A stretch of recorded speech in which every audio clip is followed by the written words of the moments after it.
Kilgore Trout, who's calling in from Texas. Kilgore Trout, you're up next on Truth Wanted. What's going on? Hi, Dan. Hi, Sydney. Hey, how's it Hello, going? hello. Thanks for waiting on the line, Kilgore. How could Hey. we help you? I'm sure you recognize my voice. I've called you many, many times. Dan, first, we're delighted that you seem so much better. We're glad you're okay, buddy. Thank you. Thank you. And thank you again, everyone, to the And- kind messages. It was a lot. It was a lot more than I thought it was.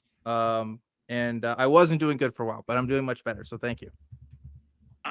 and it shows. And Sydney, we've never spoken before, but I'm delighted to get to know you a little bit. And I have another reason to call, but I wanted to speak to something Sydney said just a few minutes ago about it doesn't affect me. One of my favorite Thomas Jefferson quotes is when he was speaking about the notion of religion. He says, "If my neighbor believes in one God or no God or 100 gods, it neither breaks my leg nor picks my pocket." Yeah. Interesting. So if it's not bothering you, just get over it. Just move on. Yeah, literally. Yeah. Just Yeah, move on. absolutely. Right, absolutely. And at the point where Yeah, it does exactly. impact you directly, then you can, then you can have an issue with it. But if it doesn't, why waste your time and energy? Exactly. And very briefly, I wanted to speak to Alfonso. Good caller, making some progress. But the notion that the male body should be repellent to a man is confusing to me. I mean, I don't get that exactly. How does he watch porn? If you don't like the male body, how can who doesn't like a big hard dick? I mean, get real. Get real. It's fun. Okay, so well, again, that's culture, reason right? That is culture that ties into that, and I appreciate Alfonso's honest expression of that sentiment, because that's not an easy thing to admit on the air, even if you're anonymous on the internet. So, right. Yeah, absolutely. Indeed. But anyway, indeed. Yeah, go ahead. And I'm not offering any judgment. I'm just like, I've never, I'm as straight as you can be, and the male bodies, I don't quite understand it, but I appreciate the progress he is making. Yeah, absolutely. So here's my question.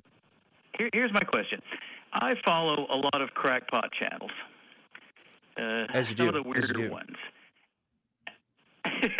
and I'm seeing kind of a waning and waxing of certain conspiracy theories.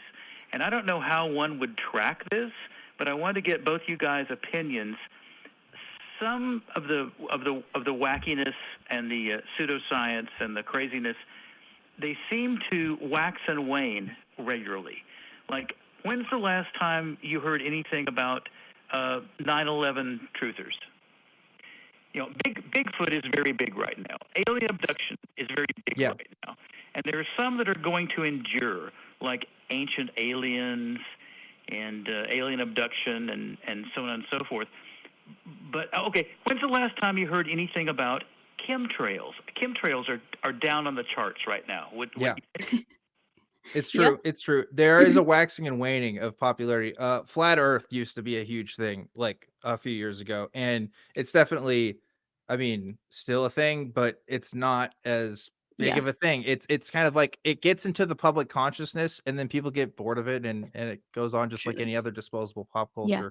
Yeah. trinket. Like, I don't know about you, Dan, but when I was in elementary school, the Bermuda Triangle was like all Okay, people could talk about. I think this is a millennial thing. I think so too. I think every other millennial I've ever talked to has felt like an anxiety. Like, how come this is a problem that we are not solving? Like, what are we gonna do about the Bermuda Triangle? But yeah, no, it has not affected my adult life, except on this show, actually. But besides that, it hasn't really come up. So. But it was huge, right? Like, all of us, we were arrested in elementary school at the idea that there was a spot on the planet that people were just disappearing. Yeah. And now we don't really care anymore.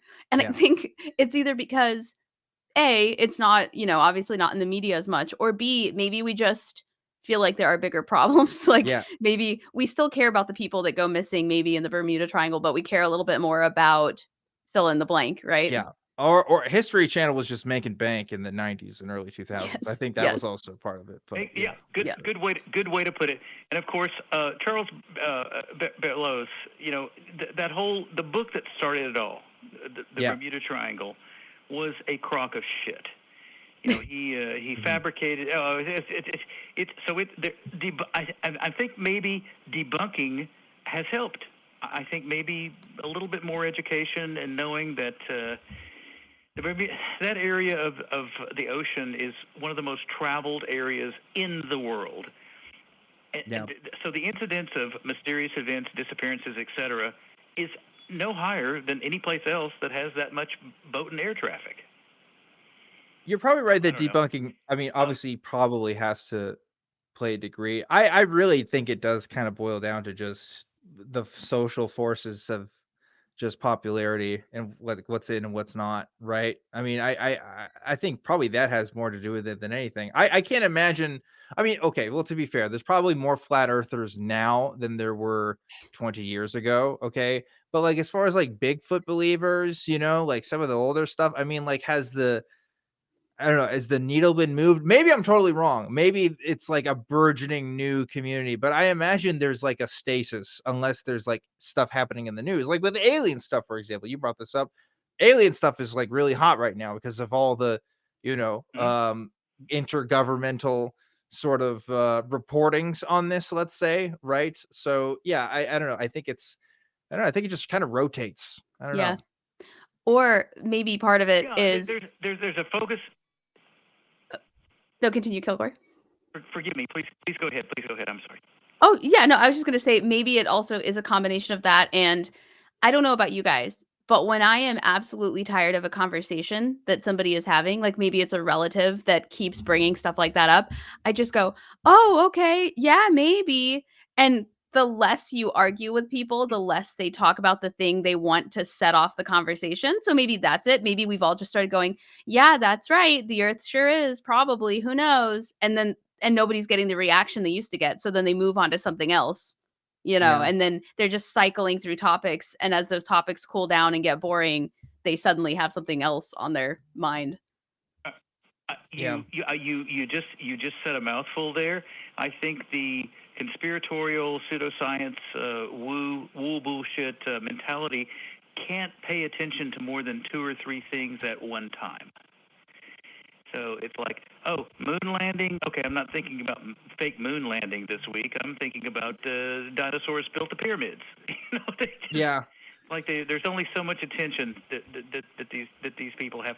One last thing I wanted to say to Sydney, your story about energy drinks and kidney failure is distressing. It really scared me. That's like horribly frightening. I'm a child of the 70s.